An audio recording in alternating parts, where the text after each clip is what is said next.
নমস্কার বন্ধুরা, শম্পার রান্নাঘরে আপনাদের সবাইকে স্বাগত জানাই। আশা করি আপনারা সবাই ভালো আছেন। আজকে আমি আপনাদের সাথে শেয়ার করব মেদু বড়ার রেসিপি।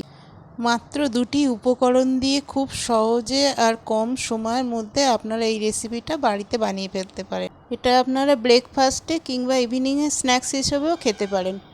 তাহলে আসুন রেসিপিটা শুরু করি। মেদু বড়া করার জন্য প্রথমে আমি একটা ডো তৈরি করে নেব। তার জন্য আমি ওভেনে একটা ফ্রাই প্যান বসিয়ে 2 কাপ জল দেব।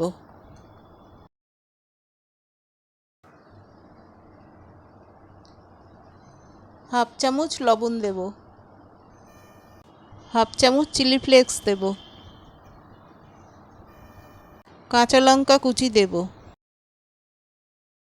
কুচনো ধনেপাতা দেব, দিয়ে ভালো করে নাড়ব। জলটা যখন ভালোভাবে ফুটে আসবে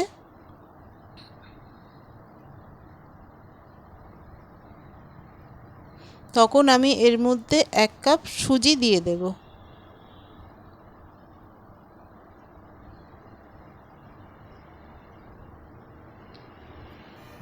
দিয়ে আমি ভালো করে এটা মিশিয়ে নেব।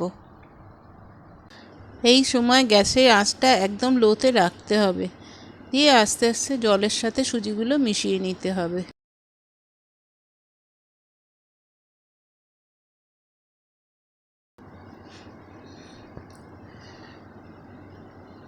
যতক্ষণ না জলটা শুকিয়ে যাচ্ছে ততক্ষণ অবধি সুজিটাকে আমি ভালো করে রান্না করে নেব, নিয়ে একদম শুকনো করে নেব।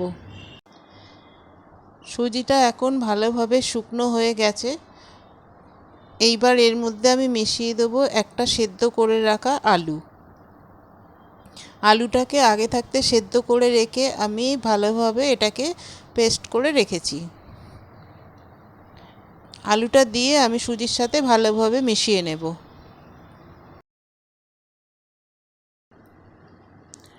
এর মধ্যে আমি হাফ চামচ লবণ দিয়ে দেবো। লবণটা দিয়ে আমি সব একসাথে ভালো করে মিশিয়ে নেব।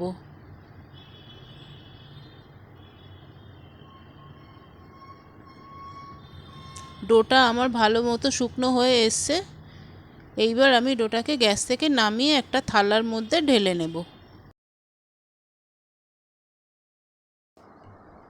সুজির ডোটা ভালোভাবে ঠান্ডা হয়ে গেলে এটাকে আমি হাত দিয়ে ভালো করে মেখে নেব।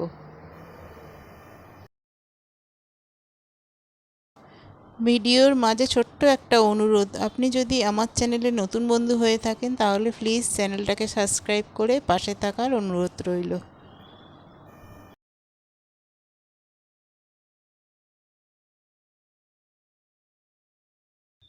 এইবার দু হাতে ভালো করে তেল মাখিয়ে আমি ছোট ছোট লেচি কেটে হাতে এইভাবে পাকিয়ে নিয়ে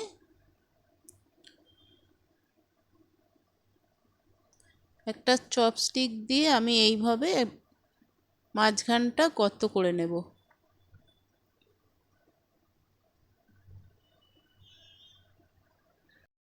সব বড়াগুলোকে আমি এইভাবে তৈরি করে নেব।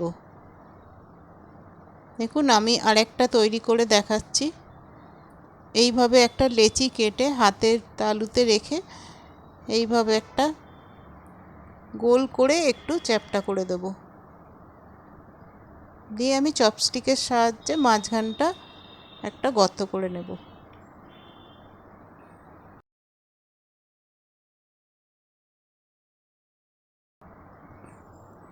আমার সবগুলো তৈরি করা হয়ে গেছে। এইবার আমি একটা ফ্রাই প্যানে সাদা তেল গরম করতে বসাবো। তেলটা যখন হালকা গরম হবে তার মধ্যে আমি বড়াগুলোকে আস্তে আস্তে দিয়ে দেব।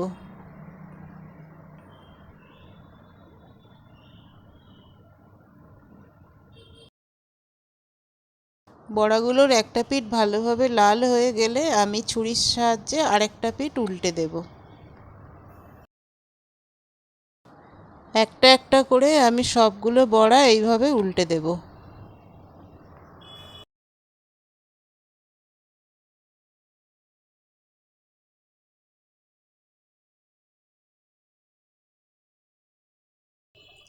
আবারও কিছুক্ষণ বাদে ওই পিঠটা লাল হয়ে গেলে আমি আবার বড়াগুলোকে উল্টে দেব।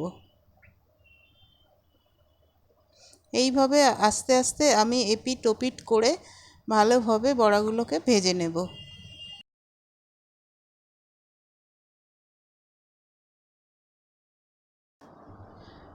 বড়ার দু পিঠই লাল করে ভাজা হয়ে গেছে। এবার আমি তেল থেকে এগুলো তুলে নেব।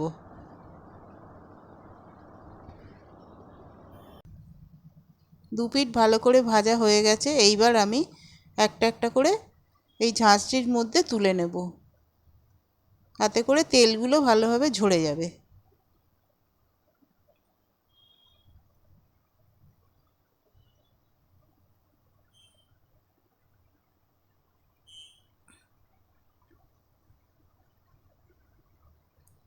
এইবার বাকি বড়াগুলো আমি একইভাবে ভেজে নেব।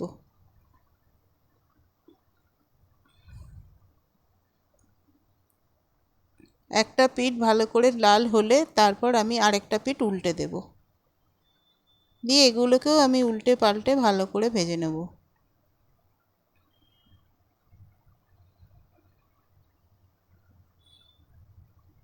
আমার ভাজা হয়ে গেছে। এইবার আমি এগুলোকে তুলে নেব।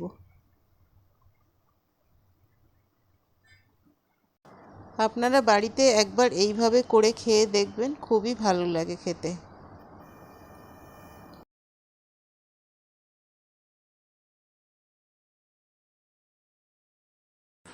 আমার এই রেসিপিটা যদি ভালো লাগে তাহলে একটা লাইক করবেন, কমেন্ট করবেন, শেয়ার করবেন আর চ্যানেলটাকে সাবস্ক্রাইব করে পাশে থাকার অনুরোধ রইল।